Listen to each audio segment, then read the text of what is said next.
Hi everyone, this is Cindy and I am back from forever away, I guess. I'm trying to get back in here and get in the groove again. It's kind of hard, when you've been gone so long, but I was on a cruise with my family and we had a great time. So anyway, I thought I would come in here and do something. I wanted to do a pink grungy journal and I can't find a cover for it. I went yesterday to a couple of thrift stores looking for one. And this is still the best thing I have. It's not really the color I wanted, so I'm not sure about that. So I thought while I'm waiting, because there's more thrift stores I can go to around here, I just have to kind of build my stamina up again.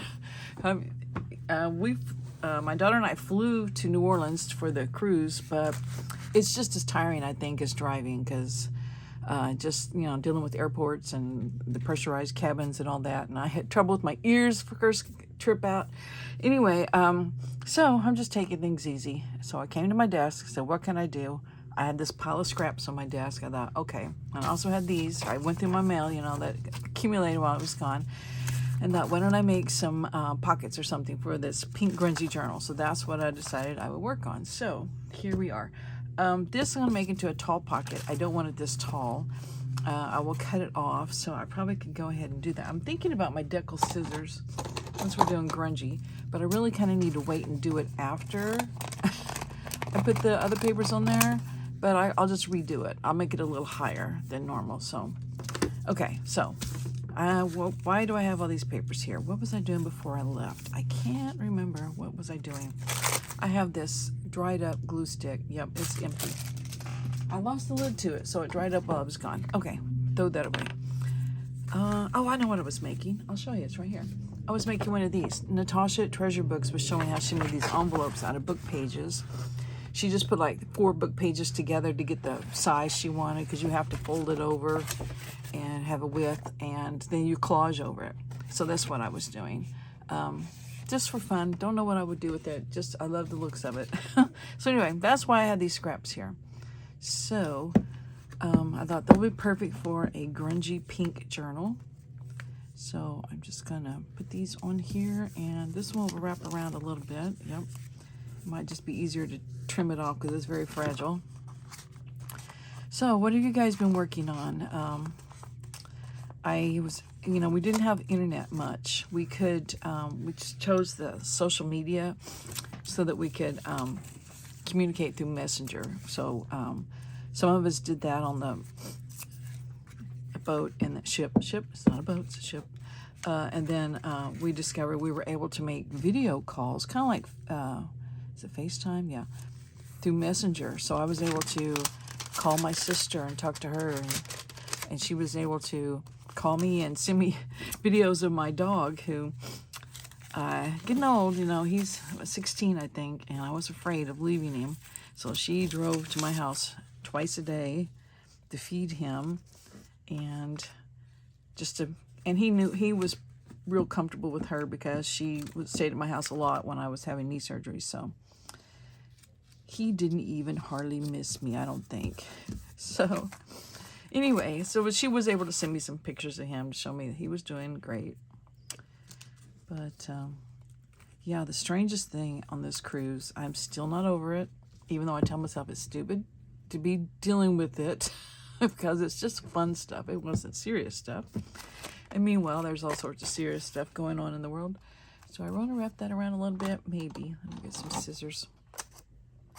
But the first day we were on the ship, my daughter and my stepson and his family were looking on the app. Nowadays, they have the app that is everything about the ship, shows you everything that's going on, and you can click things. I want to do this, I want to do this, and it sends you reminders. And we had what they call anytime dining, so we could just, anytime we wanted to go to dinner, we just get on the app and say, hey, we're ready to eat, I'm going to do this one with our glitter glue since it's got those little things. I think that'd be fun, kind of hanging over that side. So anyway, they're going on the app and they say, hey, they're doing a competition. They're going to do a Family Feud competition on the boat. We ought to go audition for it. And I'm like, no. No. And they're like, oh, I've always wanted to do it. Well, when they say that, well, how do you say no? Okay, but we probably won't get in, right? I don't know how many families auditioned for this. And the way you auditioned was they had a green screen, and you did two family photos, and one, just whatever you want, goofier the better, whatever, just kind of show your personalities. Well, we kind of hurry up and trying to come up with an idea, and one of them was, my daughter said, awkward prom, where everybody's hugging each other or something like that. And then we did one, because my stepson is a big Texas Longhorns fan, and of course I am a big Oklahoma Sooners fan, so we got the Oklahoma-Texas rivalry going. So they decided to do he was going to throw the hook 'em horns. My daughter was going to give him a terrified, growy, I don't know what kind of face you would call it. And the rest of us would be cringing because we thought, it was a fight going to happen or whatever. So we did that one, and then we did her awkward prom one. And I just will say, I looked horrendous in all of them. I'm like, the only other picture I saw that I looked as bad is when we were all trying to cram in the car to get to the port, and I looked like I had died already. I'm like, why am I so miserable looking? Anyway, so we did these pictures, and what they did on the I'm just going to go ahead and put that there. Maybe a little short, but I was going to cut it off anyway, and I need a little patch there. They were going to put if we, they would let us know by putting it in our mailboxes. And I don't know if all cruise ships are like this or not. I've only gone on Carnival. Outside your door, you have a mailbox, and they drop stuff off each day, like the stuff that's on the app. They also do it on paper, so people that want to not use their computers, their phones, can see what's going on for the day. And then, like, they'll do, like, when we got to the Grand Caymans, there were special instructions on getting off the boat. They put those there. And anyway, so we were, like, what was the first night, I guess? After we went to ate dinner or whatever, we went to the piano bar and listened to the guy play the piano, and you can make requests, and it's a sing-along type thing. And I went back to the room to get something, and there in our mailbox was a thing about Family Feud. I started to open it right there, but I thought, no, my daughter was all about this, and she was our family leader. You got to have one that's in charge, because she is the drama teacher. She is the improv queen, so all the rest of us were quite happy to let her take front seat, or whatever you would say. So anyway, I took the letter back to her at the piano bar, and I waved it in her face. I said, we got something about the Family Feud. Well, we got in as far as the next round of auditions, because you had to go through like 2 different levels. Well, in this one, it said that she, as our leader, had to report, I could do that, couldn't I? The next day at 12:30 somewhere, it told where. So she did that, and then she told me, I'm getting us in this, whatever it takes. And she pulled out her goofiest outfit and did, she's a makeup artist, because, she does the drama stuff and always liked makeup. So she did it up big, and eyes and all that. And so she goes, and then at 1:30, they were going to have a competition of these 12 families. We knew at that time that there was 12 families that were in the running for this, and they were going to pick 4. And actually, they didn't pick them. You had to earn your way in by answering the questions, right? So they did like, on the next round, they did like, I think they called it the fast money, where you had to do it real fast. They did that, just one thing of that, and I'll tell you about that in a minute. Anyway, so she went to the competition, came back and told us, we got to do this, we got to do that. You guys can be there at 1 to cheer me on. And of course we were at 1:30, whatever time it was. And so there was 12 people, and divided them up in groups. There was the first show. There was going to be a show on Friday at 7:30 for a general audience, and then they had an adult show at 9:30 with more suggestive questions. And okay, that's not too bad. Maybe a little something over here, some of this pink. So we got put in the adult category because everybody in our family was over 21. And so, okay.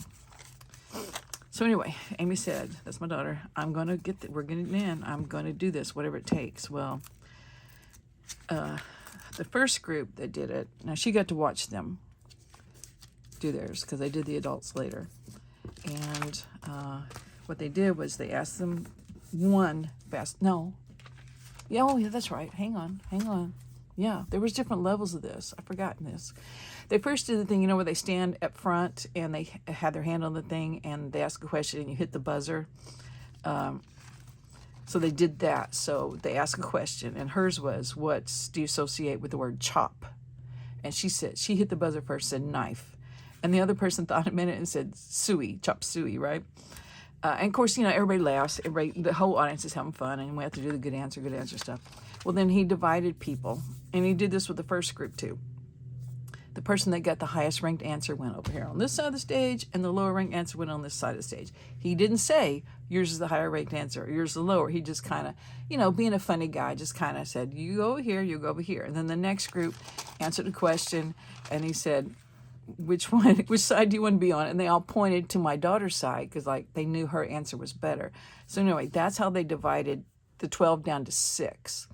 So in each group of 12, they did 2 groups of 6, and those got eliminated down to 3 for the early show, 3 for the late show. And then those 3 went through the fast money, like the 5 questions, and whoever got the highest score, the top 2 teams or people got into the finals. I probably have got you guys so confused. But anyway, like I said, my daughter was determined she wasn't going to lose. So anyway, long story short, we were one of the 4 families chosen to be on stage to play Family Feud. And the night we got there, we went early to watch the first group play. And I was just shocked. It looked exactly like the real studio.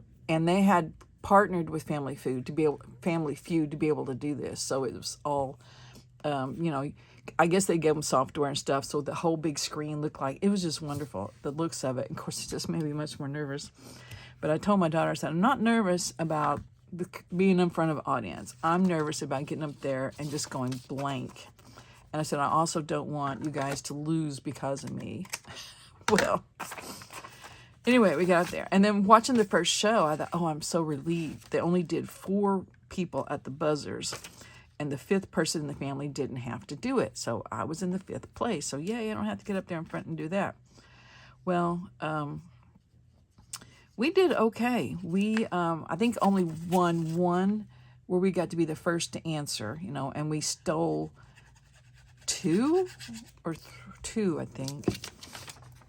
We stole 2. We didn't steal 1, and I don't know if they stole from us. I don't know exactly sure how it all went down, but it ended up being, we were like 286, and they were like we may have been 281, they were 286 or something. I don't know. We were both not 300. I hadn't seen this show in a while. I didn't know that if you don't make 300, they have a sudden death thing. So anyway, I had to go up there and hit the buzzer, and I did not do what my daughter said. She said, hit the buzzer in the middle of him talking, because if you take the time to stop and think, they will hit the buzzer ahead of you. And sure enough, they did. And sure enough, they got the answer right. And sure enough, we lost. So anyway, it was fun, though. And in retrospect, it helped, whenever we knew about 3 days before we were going to be doing this. So it kind of made, a little nervous energy throughout the whole rest of the cruise. But then when it was over, it's like, there wasn't that nervous energy anymore. So it was just like kind of the cruise is like a dud now. But I think it was also because it was, getting to be the last day. So anyway, we had fun. We could have done better. All of us could have done better. My stepson kept saying, I don't think I answered anything right. And I said, I don't even remember. I answered one right, and I gave him the number. When we got to steal, I gave him the number 1 answer. And we were able to steal that because of me giving that answer. So I don't feel too bad, but I had it in my hands. I could have won it for us, but I didn't. You know what? I don't know how I'm going to do this because I don't have any big pieces with me. Oh, I do have this. That's pretty. So we had a great time, ate lots of food. I had kind of been preparing for it, trying to lose weight ahead of time so I wouldn't gain too terribly much. I'm just going to try to wrap this around. It's a little thick, but we'll try it. So anyway, if you've never been on a cruise and you have the opportunity to, I really suggest it. It's better than when I went 9 years ago. Of course, I went the first time with a bunch of high school kids, but getting on the ship was so much easier this time, and that could have been because we were in New Orleans instead of Galveston, Texas. Maybe one does it better, but I just think they figured out better ways to do things, and that app sure made it easy. And anyway, I didn't get too sunburned, just a little bit. Oh, we got to go in Grand Cayman. They took us out on a boat, about 50 of us out on this boat. And we were going to a sandbar out in the middle of the bay, whatever bay it was, I don't know, somewhere in the Caribbean. And it was a sandbar, and you could get out of your boat and stand on it. But it was about, places it was like chest high, and then a little bit from chest to waist high. And the stingrays hung out there. So these guys would capture the stingrays and let us pet them and do all sorts of crazy stuff with them. And the water, no, I take that back. We weren't doing crazy stuff with them. I mean, to me, it seemed like it's kind of crazy. Why would you capture a stingray and let people pet it and kiss on it or whatever? It's so supposedly good luck to kiss. You get 7 years of good luck if you kiss a stingray, so who knows? But anyway, I don't even know what I was going to say. Oh, the water. Oh my gosh, the water was just beautiful. It was crystal clear, and it was this gorgeous green color.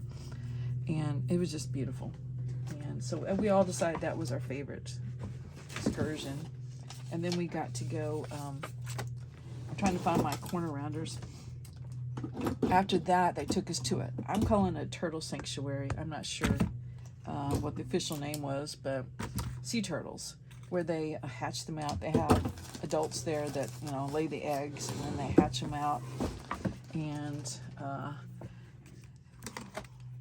reintroduce them into the wild at different stages, like some younger, some older.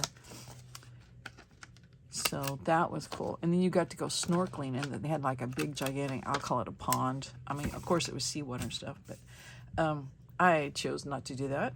I went snorkeling once when my family went to Hawaii, and I just rushed into the water and put my head down to have my snorkel on, and I saw these massive fish. They weren't angry fish or anything. They were beautiful fish.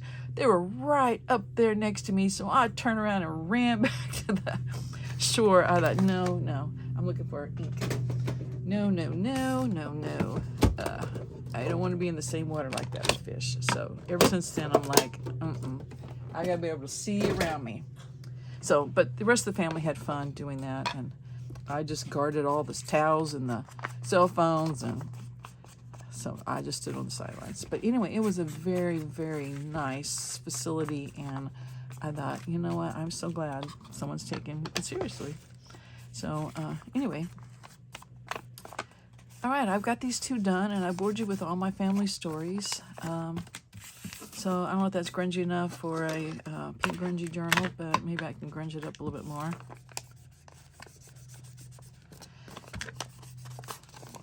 I'm getting ready to go again on another cruise. It's crazy. My friend just retired from teaching. She's a school librarian, and we've known each other for years, and it's like we were good friends, and then she moved away, and then we raised our children, and then she's retired, and we're kind of reconnected. So anyway, we're going to cruise together, and she's already got a thing on our door that says "School's out forever" or something like that. So anyway, yeah, I'm turning around and doing this again. So anyway, I appreciate you guys watching and listening to me. This probably could use some sort of flower or something, but I'll wait till I get the journal going, and I'll just put it over here. I did not cut that straight, did I? I'll just put it over here and just kind of wait till I get a cover I like. So anyway, I appreciate you guys, and I will see you later. Bye.